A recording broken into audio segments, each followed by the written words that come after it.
그가 나간 후에 예수께서 이르시되 지금 인자가 영광을 받았고 하나님도 인자로 말미암아 영광을 받으셨도다. 만일 하나님이 그로 말미암아 영광을 받으셨으면 하나님도 자기로 말미암아 그에게 영광을 주시리니 곧 주시리라. 작은 자들아, 내가 아직 잠시 너희와 함께 있겠노라. 너희가 나를 찾을 것이나 일찍이 내가 유대인들에게 너희는 내가 가는 곳에 올 수 없다고 말한 것 같이 지금도 너희에게 이르노라. 새 계명을 너희에게 주노니 서로 사랑하라. 내가 너희를 사랑한 것 같이 너희도 서로 사랑하라. 너희가 서로 사랑하면 이로써 모든 사람이 너희가 내 제자인 줄 알리라. 오늘 저희가 보는 그 본문은 예수님께서 새 계명에 대해서 이야기하고 있는 본문입니다. 서로 사랑하라. 저희가 지극히 잘 알고 있고 그리고 저희가 이미 하고 있는 일인가요? 이제 저희가 지금 고민을 해봐야 될 것 같아요. 우리가 정말 서로 사랑하고 있는가? 그리고 예수님께서 이 서로 사랑하는 것을 통해서 우리에게 이야기하고 싶어하는 것이 무엇인가를 오늘 말씀을 통해서 저희가 살펴보려고 합니다. 저희 본문의 시작이 이렇게 되고 있어요. 그가 나간 후에, 여기서 그가 누구인가요? 그는 가룟 유다를 얘기하고 있습니다. 저희가 사실은 약간 점프했죠. 세족식 다음에 가룟 유다에 대한 이야기가 나오고 있어요. 근데 이제 다음 주에 베드로의 부인하고 베드로가 예수님께 저는 예수님을 결코 부인하지 않겠어요. 따라가겠습니다. 늘 따라가겠습니다라고 얘기했었는 그 부분. 사실 가룟 유다나 베드로나 똑같이 예수님을 배반하고 버리는 일들이 일어나고 있거든요. 그래서 다음 주에는 그 두 사람을 비교하면서 정말 우리는 어떠한 존재인가, 배반할 수밖에 없는 존재인가에 대해서 저희가 찾아보려고 합니다. 근데 이제 예수님께서 바로 나가자마자 이 말씀을 하셨다라는 얘기에서 우리가 알 수 있는 것은 뭐냐면 참 그 요한복음 13장의 시작이 어떻게 시작됐는지 여러분 아세요? 예수님께서 모하시기까지, 그러니까 세족식을 베푸시기 전에 지금 두 가지에 대한 얘기를 하세요. 첫 번째는 때가 되었다라는 얘기를 해요. 어떠한 때요? 죽을 때가 되었다라는 거죠. 그러니까 예수님이 십자가에 달려 죽으시기 전에 이 일들을 하시겠다고 얘기하시고 또한 가르침이 나타나는 거예요. 그러니까 어떻게 보면 요한이 우리에게 보여주고 싶은 건 뭐냐면 너무너무 중요한 사건들이었다라는 거예요. 예수님이 십자가에 달려 죽기 전에 어떠한 일들을 베푸셨고 또 어떠한 말씀, 어떠한 가르침을 베푸셨으니까 너희가 예수 그리스도의 십자가의 죽음을 생각할 때마다 이 말씀을, 이 가르침을 너희가 기억하라고 우리에게 요구하고 있는 거거든요. 근데 예수님께서 때가 되었다라는 것과 동시에 뭘 얘기하고 있냐면 내가 너희를 사랑하는데 어디까지? 죽기까지 사랑하신다. 그러니까 사랑의 표현으로 세족식을 하고 있었다라는 거예요. 그런데 이 사랑을 하는 사람들의 대상이 모든 사람이 아니에요. 자기 안에 있는 사람. 그러니까 예수 그리스도를 주라 고백하는 사람들에게 자기가 죽기까지 사랑한다는 것을 보여주는 사건이라고 세족식을 우리에게 이야기를 해주셨어요. 자, 그런데 오늘 본문을 보면 가룟 유다가 빠져요. 그 다음에 오늘 얘기하고 있는 영광을 받을 때와 그리고 새 계명을 된다는 얘기를 해요. 다른 말로 얘기하면 지금 그리스도 안에 있다라는 것을 성경은 사도 요한은 우리에게 또 다른 말로 제자됨으로 표현하고 있다는 거예요. 지금 현대 우리는 제자라는 단어에 익숙해요. 그렇죠? 특별히 모 교회를 출신들은 이 제자 훈련에 되게 꽂혀 있거든요. 그리고 그걸 되게 강조하고요. 그 제자 된다라는 것들을 우리가 훈련적인 개념으로 이해를 한다면 어떻게 보면은 내가 그리스도인 된다라는 다음에 내가 무엇인가 조금 더 나은 지점으로 가기 위하여 제자가 돼야 된다고 우리는 생각할 수 있어요. 소위 말하는 1등 시민이 되기 위해서 제자 된다. 그러니까 그리스도에게 더 헌신하는 소수의 정예군이 되기 위하여 우리는 제자가 돼야 된다라는 생각을 할 때가 참 있는 것 같아요. 그러나 성경은 그런 식으로의 제자를 얘기하고 있지 않아요. 다른 말로 아주 쉽게 얘기하면 그리스도인 이꼴 그리스도인은 즉 누구예요? 제자예요. 하나님께서 예수님께서 여러분을 그리스도인 그리스도 안에 사람으로 부르셨다면 여러분이 뭐 되는 거예요? 제자 되는 거예요. 오늘 본문에서 의도적으로 가룟 유다가 나간 다음에 예수님께서 내 세 계명을 지키라 그러면은 너희가 뭐 된다고요? 내 제자가 된다라는 거죠. 자, 우리가 하나 유추할 수 있는 것은 뭐냐면 왜 가룟 유다가 예수를 버렸을까? 오늘 본문으로만 이해한다면 우리가 다른 것들로 여백을 채울 수 있겠지만 오늘 본문으로만 이해한다면 저는 가룟 유다가 옛 계명 속에 속해 있었던 자이기 때문에 예수 그리스도를 배반할 수밖에 없었다고 우리는 유추할 수 있어요. 자, 그러면 옛 계명이 뭘까요? 새 계명이 있으면 옛 계명이 있는 거겠죠. 옛 계명이 무엇일까요? 전에 있었던 계명, 지금 이스라엘 백성들이 계속 지키고 있는 계명, 그것은 모세의 율법이겠죠. 근데 모세의 율법이 나쁜 건가요? 오늘 예수님께서는 분명히 내가 너에게 새 계명을 준다고 얘기했었을 때 느낌상 옛 계명을 파기하는 것처럼 보일 수 있어요. 그러나 마태복음을 보면 마태복음 5장서부터 7장이 산상수훈의 이야기가 기록되어 있는데 마태복음 5장 17절에 예수님께서 뭐라고 얘기하죠? 내가 율법을 폐하러 온 것이 아니라 율법을 완전케 하기 위하여 온전케 하기 위하여 오셨다고 얘기합니다. 지금 예수님께서 여기서 새 계명을 주겠다라는 것은 폐하는 것이 아니라 온전하게 한다라는 거죠. 자, 그렇다면 옛 계명의 문제가 뭐였을까요? 중요한 것은 뭐냐면 옛 계명 자체가 잘못된 것이 아니라는 거예요. 사도 바울은 로마서에서 끊임없이 얘기를 해요. 율법에 잘못이 있느냐? 아니다라는 거예요. 그럴 수 없느니라. 율법은 누가 주셨기 때문에? 하나님이 주셨기 때문에 율법 자체가 잘못되지 않았다라는 거예요. 근데 이제 우리는 교회 생활을 한국에서 70년대, 80년대, 90년대까지 신앙생활을 하면 우리도 모르는 사이에 율법주의에 이렇게 물들어 있는 우리들을 발견하거든요. 근데 그거 율법주의가 잘못됐다라는 것을 알면 그래서 그 신앙의 그 경험들이 되게 부담스럽게 여긴 후부터는 우리가 율법주의를 되게 뭐라고 얘기할까? 경멸하거나 멸시하거나 율법주의적인 말을 하시는 분들에겐 저 사람은 복음을 제대로 몰라라는 식으로 우리가 오해할 수 있거든요. 근데 중요한 것은 뭐냐면 율법을 지키는 것은 옳은 거예요. 무슨 말씀인지 아세요? 율법을 하나님의 계명이고 하나님이 요구하시는 순종을 하는 것은 맞는 거예요. 안식일을 지키는 건 맞는 거예요. 부모를 공경하는 건 맞는 거예요. 그러니까 10계명을 플러스한 모든 율법이 우리에게 요구되는 것을 감사함으로 자발적으로 지키는 것은 가한 거예요. 문제는 뭐냐면 율법주의는 그것이 우리의 공로가 되어 하나님이 기뻐하실 거라고 얘기하는 것이 문제라는 거예요.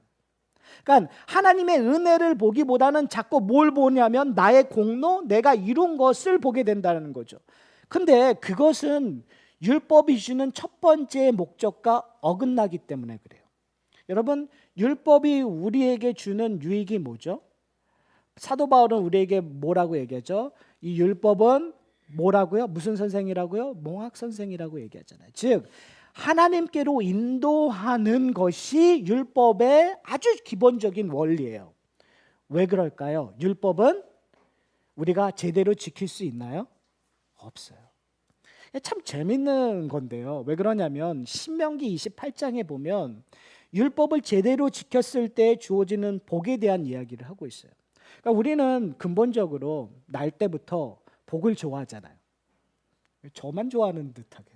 서로 좋아하는 걸 제가 아는데, 그렇죠?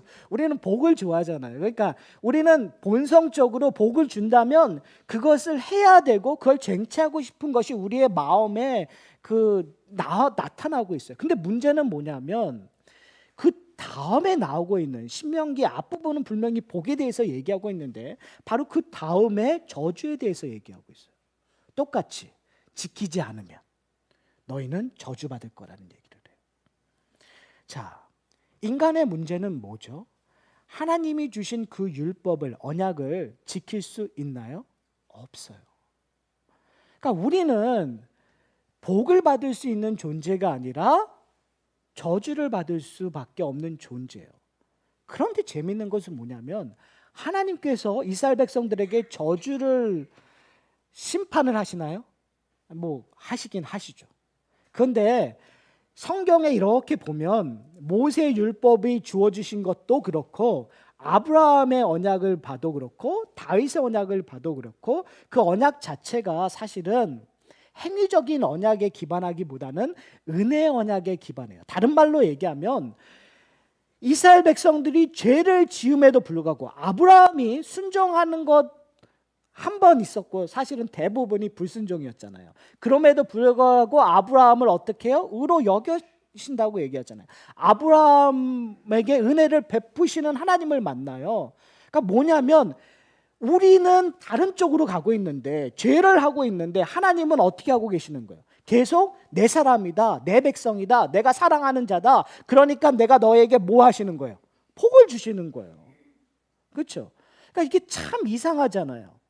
그러니까 그런데 이 바보 같은 인간들은 이스라엘 백성을 포함한 우리까지 포함해서 뭐예요? 복을 받으니까 우리는 뭐 하고 있다고 생각하는 거예요? 율법을 잘 지키고 있다고 뭐 하고 있는 거예요? 착각하고 있는 거예요. 내가 지금 받은 복 때문에 내가 하나님을 만날 수 있는 그 기쁨이 내가 이루었기 때문에 당당하게 하나님 앞에 나갈 수 있다고 착각하고 있는 것이 지금 이 예수님이 있었던 그 당시에 만연했어요. 그게 바리새인들의 근본적인 문제예요. 율법이 우리에게 주어진 이유를 온전히 깨닫지 못한 거죠. 그래서 예레미야 선지자가 31장 예레미야서 31장 31절서부터 33절에 이렇게 얘기해요. 여호와의 말씀이니라 보라 날이 이르리니 내가 이스라엘 집과 유다의 집에 새 언약을 맺으리라. 이 언약은 내가 그들의 조상들의 손을 잡고 애굽 땅에서 인도하여 내던 날에 맺은 것과 같지 아니할 것은 내가 그들의 남편이 되었어도 그들이 내 언약을 깨뜨렸음이라. 여호와의 말씀이니라. 그러나 그날 후에 내가 이스라엘 집과 맺을 언약은 이러하리니 곧 내가 나의 법을 그들의 속에 두며 그들의 마음에 기록하여 나는 그들의 하나님이 되고 그들은 내 백성이 될 것이라. 여호와의 말씀이니라. 지금 예레미야가 이스라엘 백성들이 심판받고 있는, 그러니까 이스라엘 백성들이 하나님의 심판으로 말미암아 큰 진노 안에 있는 가운데에서 그들의 문제점에 대해서 지적을 했었어요. 옛 계명, 모세에게 주었던 그 계명의 문제점은 무엇이었죠? 그들이 남편이 되었음에도 불구하고 하나님께서 그들의 남편이 되었음에도 불구하고 그들이 언약을 깨트렸다라는 거예요. 다른 말로 얘기하면 하나님께서 사랑하셨는데 하나님께서 자비의 일을 베푸시고 긍휼을 베푸시기까지 사랑하셨는데 이스라엘 백성들이 어떻게 해요? 그 사랑을 거부했다라는 거예요. 하나님의 약속을 깨어버렸다라는 거예요. 그것이 문제예요. 근데 참 재밌는 것이 뭐냐면 예레미야가 얘기하는 거예요. 그럼에도 불구하고 뭐 하겠다라는 거예요. 새 언약을 맺겠다는 거예요. 하나님께서 지금 예언하시는 거예요. 하나님이 예레미야를 통해서 이스라엘 백성들에게 얘기하는 거예요. 야, 네가 나를 배반하고 다른 남편 쫓아서 갔는데 그래 잘 먹고 잘 살아라. 그게 아니라 뭐라는 거예요? 내가 죽기까지 사랑한다는 거예요. 그것이 뭐로 나타나는 거예요? 새 계명. 근데 옛 계명에는 그걸 어디에 기록했기 때문에? 돌판에 기록했기 때문에 너희가 그 돌판을 기록된 그 언약을 깨버렸으니까 이제는 어디다 새기겠다고요? 내 마음판에. 그 말은 뭐예요? 결코 그 언약을 깨어지지 못하게 하겠다는 거예요. 왜요? 여기서 되게 중요해요. 왜요? 아니 돌판에 세운 것과 마음판에 새긴 거 뭐가 틀릴까요? 제가 생각하기엔 별로 틀리지 않는 것 같아요. 왜요? 우리가 여러분이 한 분만 평생 사랑하셨기 때문에 이걸 잘 모르시겠지만 보통 분들은 그쵸 연애도 하고 그러기 때문에 정말 어쩔 때는 이 사람밖에 없다고 생각하잖아요. 내가 그녀의 이름을 그 남자의 이름을 마음판에 수도 없이 새겼을 거 아니에요. 그런데요 쉽게 지워지지 않던가요? 그렇잖아요. 쉽게 지워지잖아요. 그리고 수도 없이 썼다가 지웠다가 썼다가 지웠다가 하는 것들이 우리의 경험이에요. 근데 재밌는 것은 예수님께서 왜 마음판에 새겼다는 무엇이 중요하냐면요. 마음판에 새겼다라는 의미는 그것이 내 것이기 때문에 그래요. 이제는 하나님께서 그 인생 하나하나를 내 몸처럼 나의 것으로 여긴다라는 거예요. 그러니까 내가 지워도 요즘에는 문신 새기면 지우는 방법이 있더라고요. 근데 옛날에는 방법이 없다고 그랬었어요. 왜 지울 수 없다고 생각하는데 우리는 가끔 지워요. 그럼에도 불구하고 하나님께서는 다시 쓰시겠다라는 거예요. 그것이 옛 계명과 새 계명의 차이라고 볼 수 있어요. 그것이 예레미야 선지자가 우리에게 얘기하고 있는 부분이에요. 자, 그렇다면 오늘 본문으로 다시 와서 바로 이 새 계명을 얘기하기 전에 32절과 33절에 예수님께서 뭘 얘기하냐면 영광에 대한 이야기를 하고 지금 이 새 계명에 대한 이야기를 하고 있어요. 즉 지금 예수님께서 받으실 영광이 있다라는 거예요. 그 영광은 무슨 영광이죠? 사랑의 표현이 이루어졌을 때 영광이 일어나요. 근데 그 영광은 다른 영광이 아니라 우리가 생각하는 영광과 좀 다른 것이 십자가에서 하나님의 모든 약속이 이루어지실 때 받으시는 영광이에요. 다른 말로 얘기하면 다 이루었다라고 고백할 때 하나님께서 도장을 꽝 찍어주면서 그래 맞아 네가 다 이루었다. 뭐에 대한 거예요? 우리의 죄가 예수 그리스도의 피로 말미암아 깨끗해지는 그 순간 예수 그리스도께서 영광을 받으시고 누가 또 영광을 받으신 거예요? 하나님께서 영광을 받으시는 거예요. 자, 그 영광을 얘기하면서 얘기하시는 거예요. 뭐요? 영광을 받을 때 내가 뭘 주겠다고요? 새 계명을 주노라. 그런데 뭐라고 얘기하죠? 서로 사랑하라. 내가 너희를 사랑한 것 같이 너희도 서로 사랑하라. 사랑하는 성도 여러분, 요즘은 사랑 너무 많이 얘기하잖아요. 그렇죠? 여러분 사랑 잘 하실 수 있으세요? 여러분은 사랑할 능력을 갖고 태어나셨습니까? 아니, 여러분이 사랑하고 있는 사람들 한번 좀 연상을 좀 해보셨으면 좋겠어요. 아내, 남편, 아버지, 어머니, 아들, 딸, 그리고 또 뭘 사랑하시죠? 여러분이 갖고 있는 돈. 돈은 나중에 얘기하고요. 하여튼 돈으로 살 수 있는 모든 것. 이게 너무 속내를 너무 갑자기 훅 내시면 그렇죠. 그렇죠. 근데 한번 여러분 잘 생각해 보세요. 내가 사랑하는 사람들, 내가 물질, 그것 뭘까요? 여러분 내 가족을 사랑할 때 언제 사랑하세요? 항상 사랑하세요? 사실 항상 사랑하지 못하는 것 같아요. 저희 딸을 사랑하는데 제가 24시간 사랑할까요? 저희 아내는 가끔 오해하는 것 같아요. 제가 그렇게 24시간 사랑한다고. 근데 저는 24시간 사랑할 수가 없어요. 사랑이 안 돼요. 그렇죠? 사랑한다고 하는 사람조차도. 아내도 마찬가지인 것 같아요. 부모님도 마찬가지인 것 같아요. 자, 그런데 사랑해야 되고 사랑하는 걸 아는 분들도 그런데 여러분 내가 지금 내 가족 말고 사랑하는 사람 있잖아요. 친한 분들. 왜 사랑할까요? 대부분의 사람들이 사랑할 만한 가치가 있기 때문에 그 사람을 사랑해요. 대부분은 마음이 맞는다든지 나보다 뭔가 가졌다든지 내가 저 사람을 그냥 감정적으로 좋으니까 딱 눈에 봤는데 괜찮아 보이는 거예요. 그러니까 내가 저 사람 사랑하는 거예요. 값어치가 있으니까 사랑해요. 여러분 한번 생각해 보세요. 값어치가 없는 사람을 여러분 사랑해 본 적이 있으세요? 아까 이 돈을 그냥 훅 하고 얘기하셨는데 돈을 왜 사랑하시죠? 돈은 값어치가 있기 때문에 그래요. 돈으로 내가 사고 싶은 걸 살 수 있기 때문에요. 돈으로 내가 그렇게 꿈꿔왔던 스포츠카를 살 수 있고 내가 돈으로 정말 뭐든지 할 수 있기 때문에 돈을 사랑하는 거예요.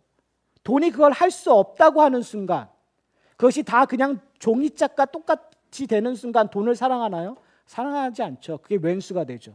왜요? 1분 전에는 다 살 수 있는 건데 거기에 내 인생을 다 투자해서 그거를 사용했었는데 어느 순간 1분 후에 그것이 아무 값어치가 없다고 얘기하면 내 인생 자체가 혐오스러워지고 분노가 이뤄지는 거죠. 왜요? 값어치가 없기 때문에.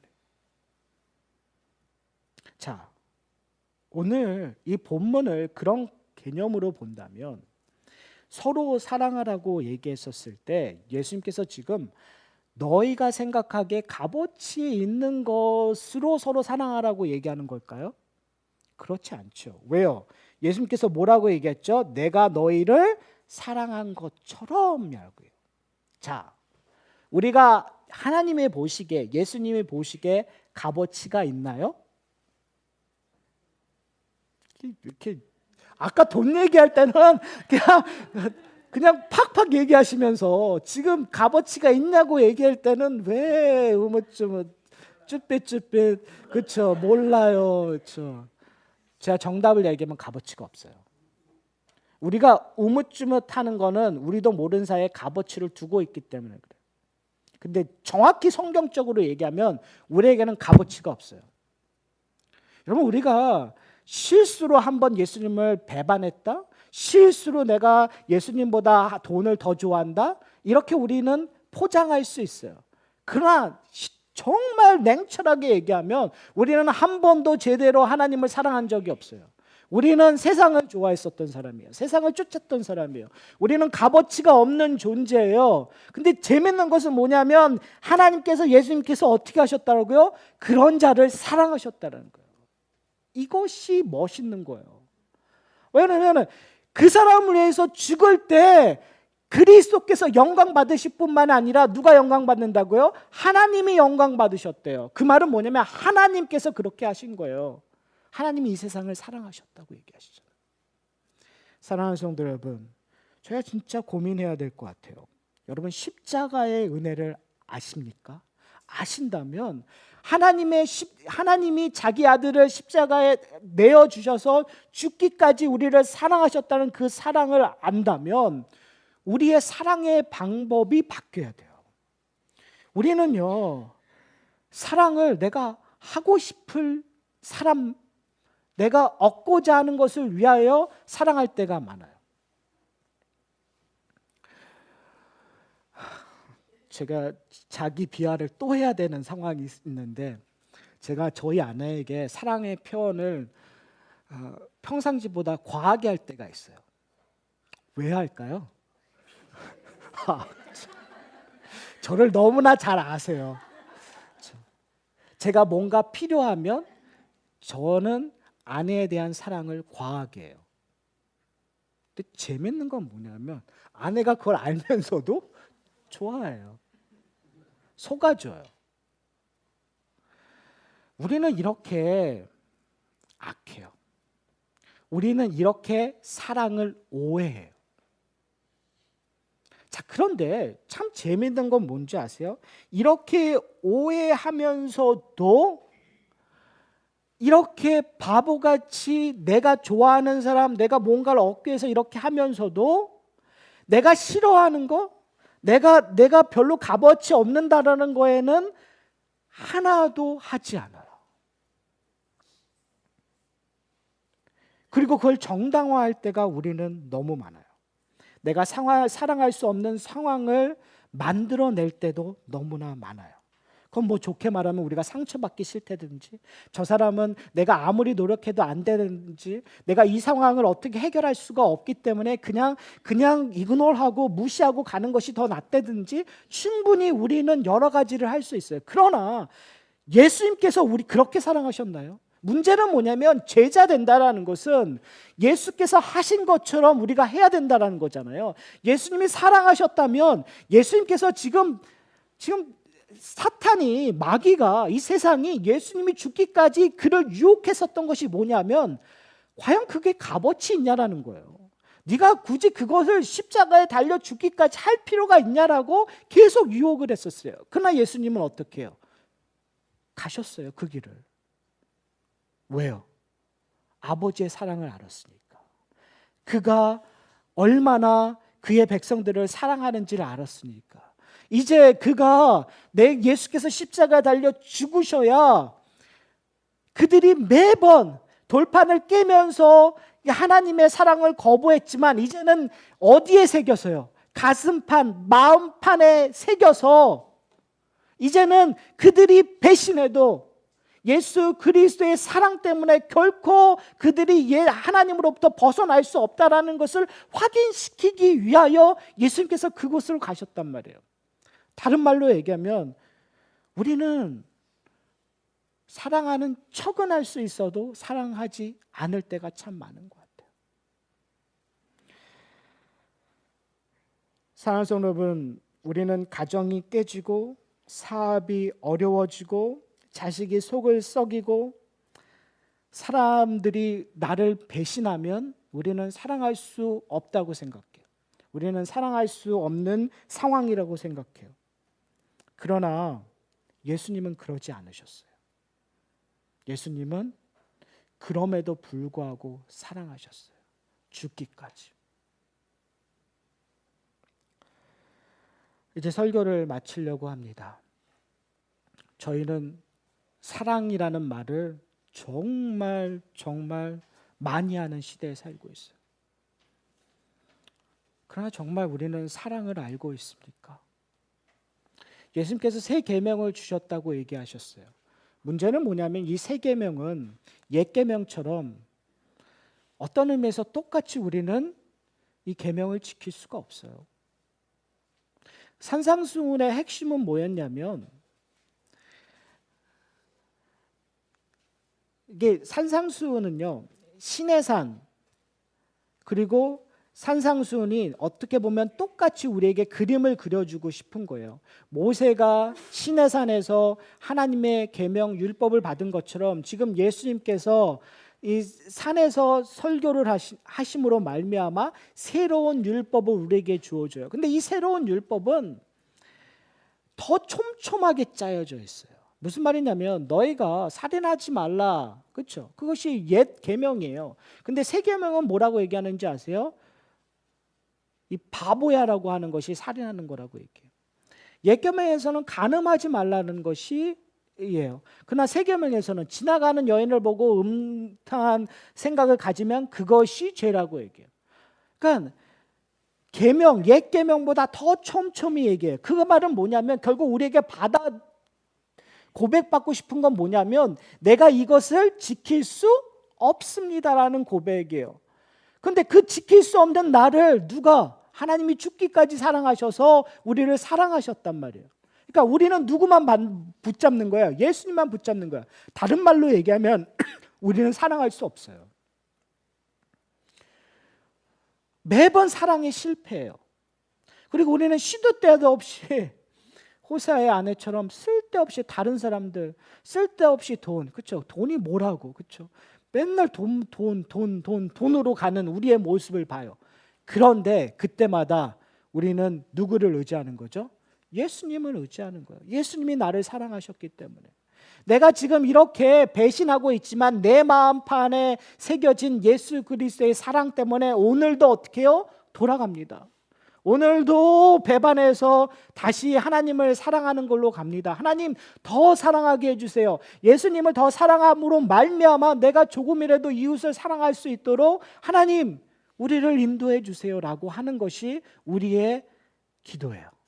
그것이 처음 우리의 삶을, 오늘 하루의 삶을 시작할 때 기도가 되었으면 좋겠어요. 하나님, 내 힘으로 사랑하는 것이 아니라 그리스도의 이름으로 오늘 하루를 시작하게 해주십시오.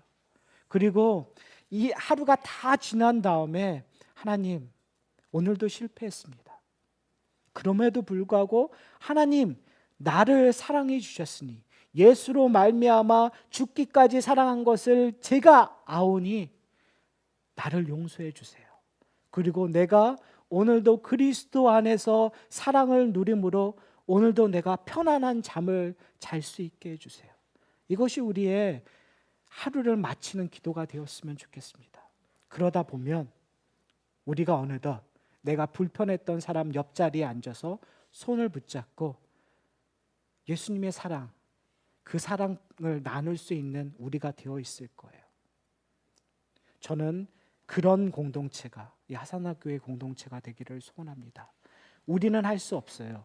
그러나 우리의 가운데 계시는 예수 그리스도께서 이 일을 우리의 공동체 안에서 이루어 줄 것이라고 믿습니다. 우리 다 함께 기도하시겠습니다.